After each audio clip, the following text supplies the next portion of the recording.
Paz do Senhor Jesus. Quem são os hebreus, judeus, israelita e israelense?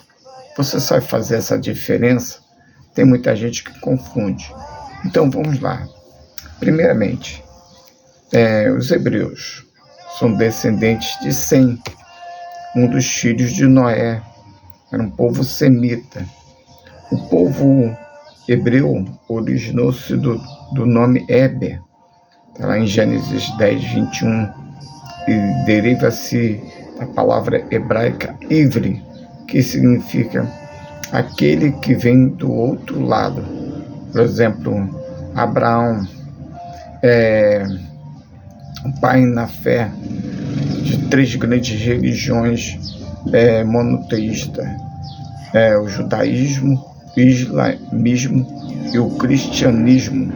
Ele poderia ser considerado, em certo nível, o atravessador, porque foi aquele que veio do outro lado do rio Eufrates, para Canaã.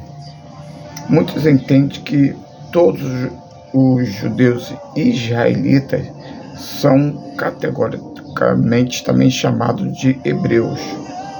Os hebreus eram um povo que tinham como característica as migrações, e uma diferença fundamental é que eles serviam um único Deus, uma fé monoteísta que diferencia esse povo da maioria das civilizações antigas, que eram politeístas, adoravam vários deuses.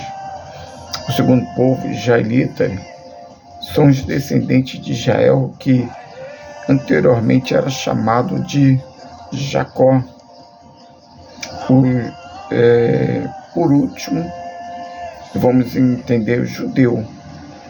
Quem são os judeus? É uma parte menor do povo hebreu, que também pertence ao povo israelita. Em suma, os judeus são os descendentes da tribo de Judá. Com o decorrer do tempo, o termo judeu passou a ser atribuído a todos que professam a fé judaica. Isso, ultimamente, tem sido considerado assim. O povo judeu é aquele que professa o judaísmo.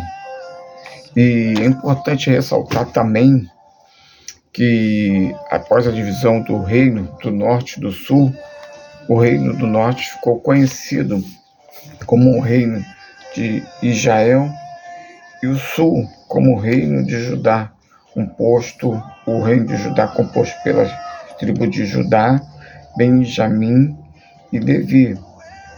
Com o passar do tempo e também os conflitos e as seguidas dispersões, o povo de Judá foi o único que permaneceu fiel aos mandamentos da lei de Moisés.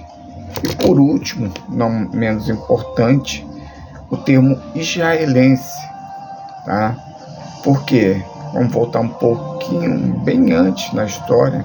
No ano 70 depois de Cristo, os romanos, eles destruíram o segundo templo lá em Jerusalém, resultando na dispersão da maioria do povo para diversas partes das mais distintas nações. Porém, em 1948, a ONU reconheceu a nação de Israel. E então, em um único dia, o Estado de Israel foi criado. E aí passou-se a reconhecer também o termo israelense. O que significa ele? São aqueles que nascem em Israel e também aqueles que residem lá, ok? Então aqui está estas diferenças entre hebreus, judeus, israelitas e israelenses, ok?